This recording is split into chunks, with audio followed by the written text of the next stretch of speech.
Hello everyone, welcome to the Anxious Girl channel. That is me, the Anxious Girl. Welcome back, I'm Brianne.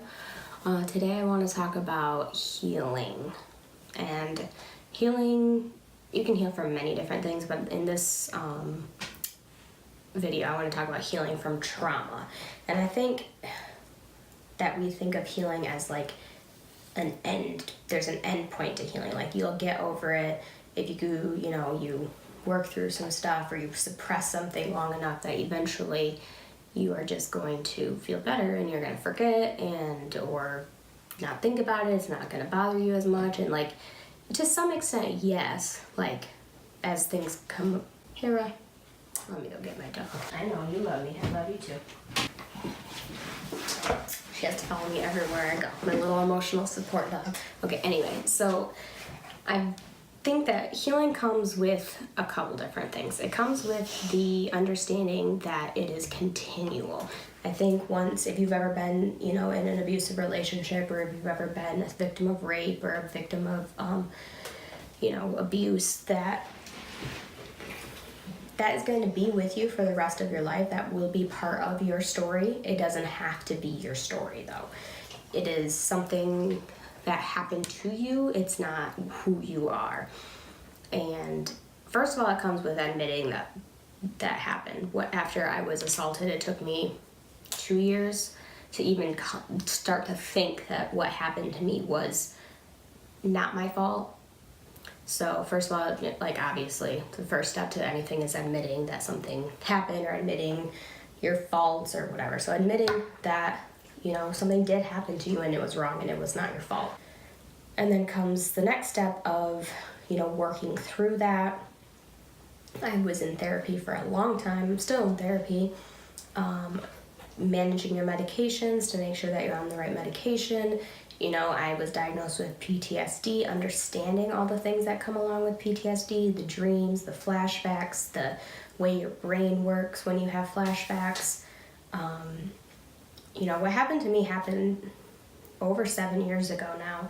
And, for 2 years I didn't say anything, and then I worked through a lot. I did some EMDR, which is eye movement therapy. There's mixed reviews on that. Helped me a lot, though. And then I moved here to Baltimore, and I wasn't in therapy for a while.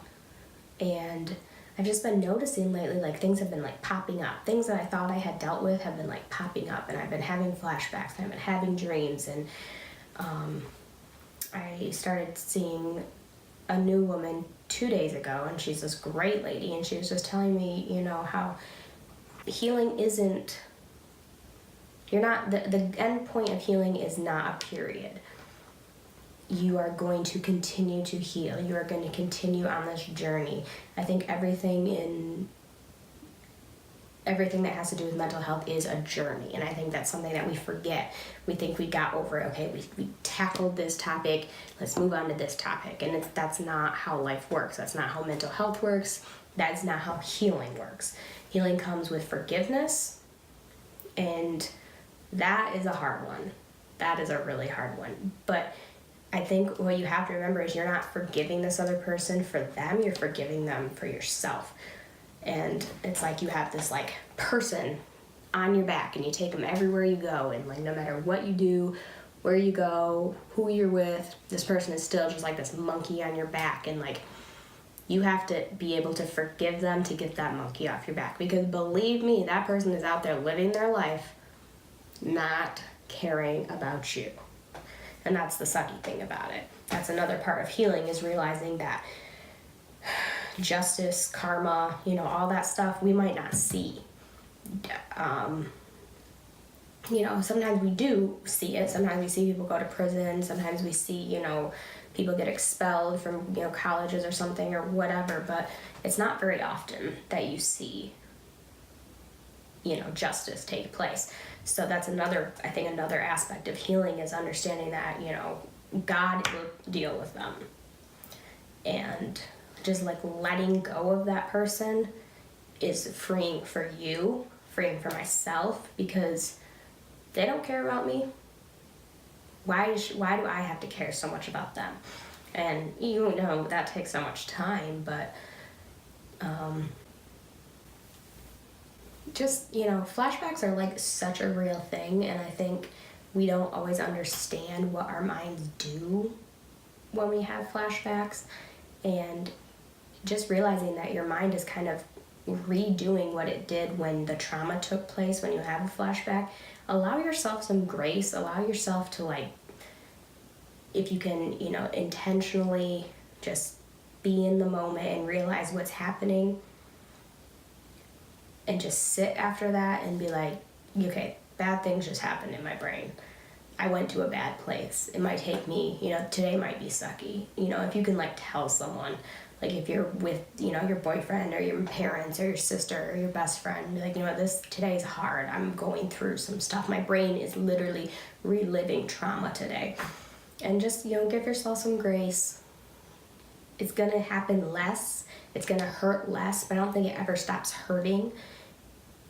You just learn how to deal with things in a more healthy way. You learn how to let go of the hurt and the pain and the guilt. Like, to let go of the guilt, that's a huge one, because, you know, I carried this person and this guilt on my shoulders for so long. And to say that that's gone and I don't do that, it's not true, because it's a journey. I'm still on that journey. And healing, I would say, I don't know if you ever completely heal. I really don't. I don't think you ever completely heal. I think you just learn how to manage things better. You learn to forgive. You learn to work on yourself. You learn skills and coping mechanisms, and that's how you move forward. But I don't think, it's not an end goal. Healing is not an end goal. There's not a one day I'm healed. It's not like you know, broke your arm and, you know, you have it in a sling and then you take it off and then all of a sudden, you know, it's completely healed. You're gonna have pain. There's those scars. You might have mental scars are, like, so much worse than physical scars. 'Cause physical scars, like, whatever. But those mental scars, they're there. Your brain has been changed. Your life has been altered. And so when you're working on your healing process, understand that it's never ending. But don't look at that as such a negative thing. Just know that, you know what? I'm going to continue to work on this, and I'm going to continue to be stronger and better than the person that did this to me, and I'm going to win. I'm going to win. And you can win. We all can win. That's the goal, is to work on the healing process every day and not let someone else run our lives. All right, so I'll see you next time. See you, bye.